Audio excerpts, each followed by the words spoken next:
Welcome back, everyone. Ready for another deep dive? Always. Well, today we're going down a rabbit hole that's fascinating, but also pretty dark. Oh. Yeah, we're looking into the world of early 20th century serial killers. Oh, wow. Okay. Our listeners have been asking to learn more about this era, and I think I found a case that will really grab your attention. Okay. I'm intrigued. So get this, we're going to be looking into a man named Frederick Mors. Frederick Mors. His crimes, they shocked New York City over a century ago. And there are a couple of things that make his story especially compelling. Okay, lay it on me. What makes this guy so interesting? Well, first, the motive he claimed. It's, let's just say, it's not what you expect. Okay, and second? And second, the twists and turns this case took.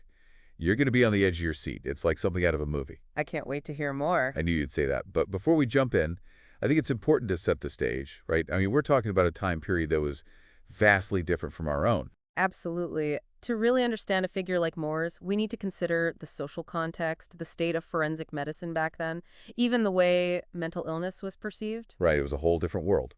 Thankfully, we have some excellent sources to help us piece together this puzzle. We're drawing from excerpts of Morse' Wikipedia page, which, as you know, is always a good starting point. Yeah, the wiki's always a good place to get the basics. And to add some really interesting detail, we're also using the Poisoner's Handbook. Oh, I've heard of that one. It's an incredible book that dives into the history of forensic medicine during, get this, the Jazz Age in New York City. So we're talking flapper dresses, speakeasies, and apparently a serial killer. What a mix. You got it.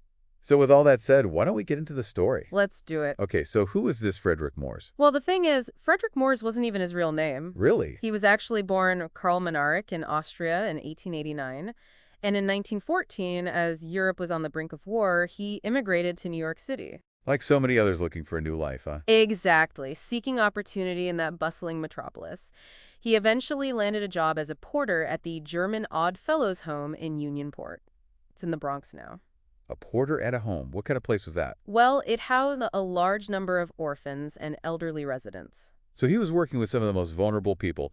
It's chilling to think that someone entrusted with their care could turn out to be, well, a killer. It is, isn't it? And what makes it even stranger is he seemed to be well liked by the younger residents and visitors. Interesting. But that's not the whole story, is it? Nope, not at all. The elderly residents, though, they had this unusual fear of him. Almost like they sensed something was off. Exactly. And they weren't wrong. See, soon after starting work there, he started exhibiting signs of what I'd call, well, megalomania. Megalomania. That's a pretty strong word. It is, but this guy, he insisted on being called Herr Doctor, even though he had absolutely no medical training. Wait, seriously. He was just pretending to be a doctor. That's not all. He would even wear a white lab coat and carry a stethoscope. He was playing the part. That is so bizarre. It's like he was trying to create this illusion of authority, even though it was all fake. It makes you wonder what was going on in his mind, right? Was this a sign of genuine mental illness or just a calculated ploy to gain power over those residents? It's a good question, one that I'm not sure we can answer definitively even now. Absolutely. But what we do know is that Moore's actions took a horrifying turn in the fall of 1914. You're talking about the deaths at the home, right? Right. Over just 4 months, between September 1914 and January 1915, 17 residents died. 17? Wow, that's a huge spike in the mortality rate. No wonder the administration got suspicious. They did. They called in the police to investigate. I bet the investigation focused on Moors pretty quickly. You bet it did. And here's the unsettling part. Moores readily confessed to killing 8 of those residents. Oh my God, he just admitted it. Yep. And it's terrifying to think he could have gotten away with it for so long, especially in a place meant to care for these people. So what was his motive? What did he say about why he did it?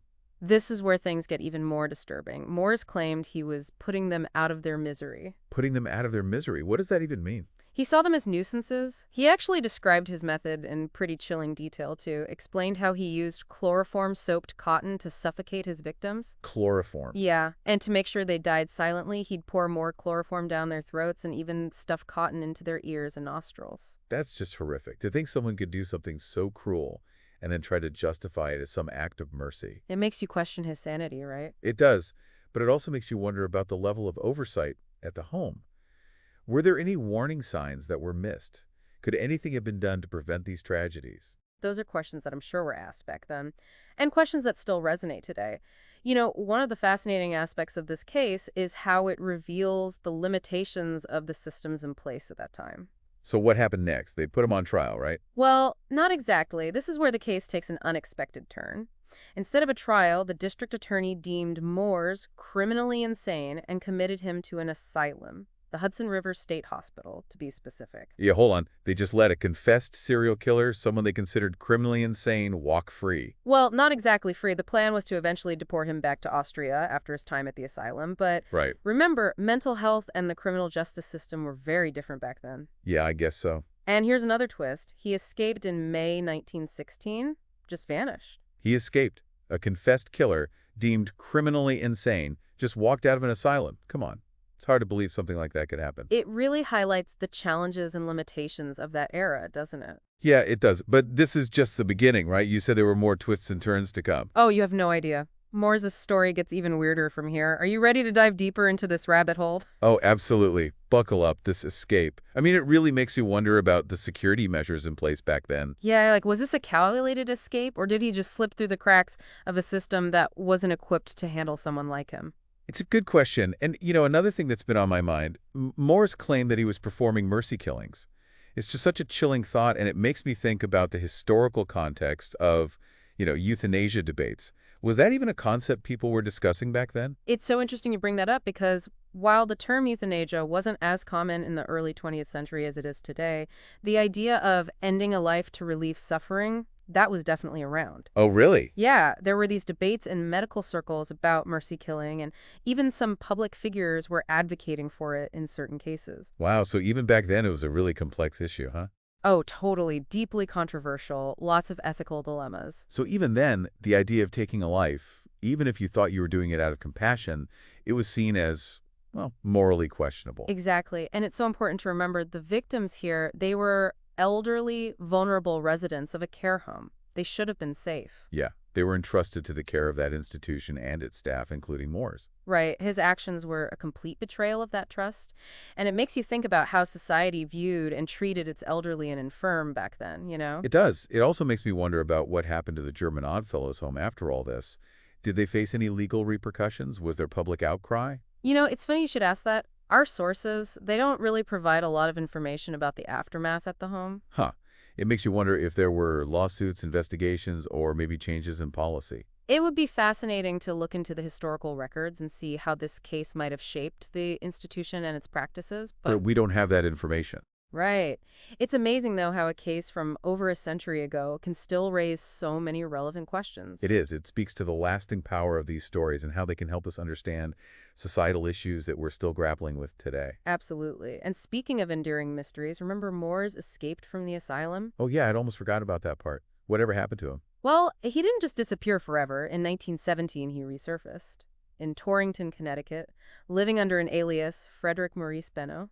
No way. He shows up again. What was he doing there? Well, he had managed to create a whole new life, a new identity, even got himself a job in, get this, the first aid department of the Turner and Seymour Company.